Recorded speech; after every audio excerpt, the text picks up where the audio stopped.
คนก็หนึ่งนังฮือเตเป็นคนดีพอและแม่คัดเจอมาปานตาลูกหลังให้เลยเห็นสอนมีดังหูหมอนำกัดดังแขนเป็นก็สายหัดหานก็หนึ่งแลน้องอยู่ตั้งในเสเอากุ้งมุนซ้อมสายพี่อยู่นาสายก็หาเหนื่อย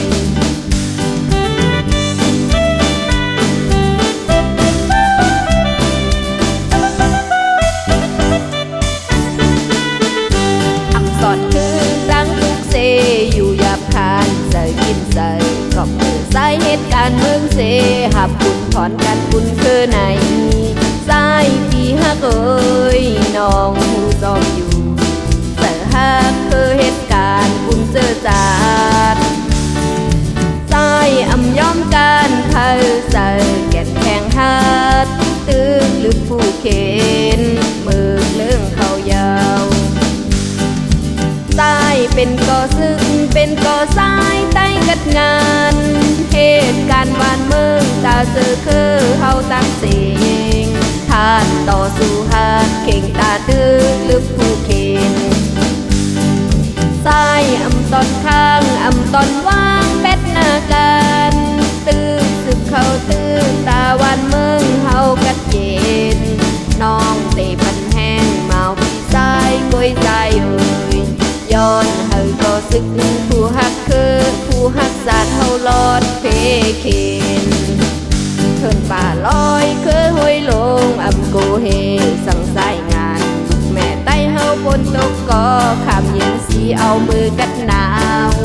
สายนอนมอยฝันก็หักเราอ่อนอันตึกมีเมืองไก่ลาดความหักซอยเป็นแห้งขาดเจอกันกว่าเสียยาวเสือซ้อมรวยกัน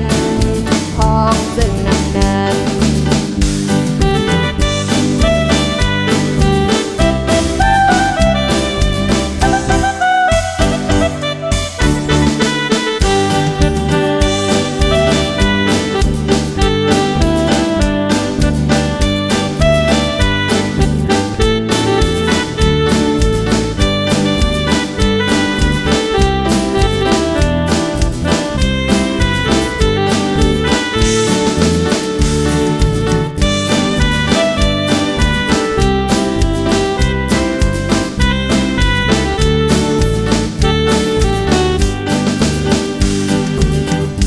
เป็นก่อซึ่งเป็นก่อสายใต้กัดงาน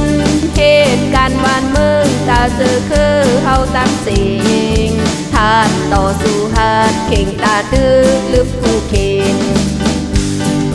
สายอ่ำตอนข้างอ่ำตอนว่างเป็ดหน้ากันตื้อสึกเขาตื้อตาวันเมืองเฮากัดเย็นน้องเตะพันแห้งเมาพี่สายกล้วยใจเอ่ยย้อนเฮาก็สึกผู้ฮักคือผู้ฮักสาดเฮาลอดเพเข็นเทินป่าลอยคือห้วยลงอำโกเฮสั่งสายงานแม่ไต้เฮาฝนตกก็ขามเย็นสีเอามือกัดหนาวสายนอนมอยฝันก็หักเราอ่อนอันตึกมีเมืองไก่ลาดความหักซอยเป็นแห้งขาดเจอกันกว่าเสียยาวเสือซ้อมรวยกันพองซึ่งนานเสือซ้อมรวยกันพองซึ่งนานเสือซ้อมรวยกัน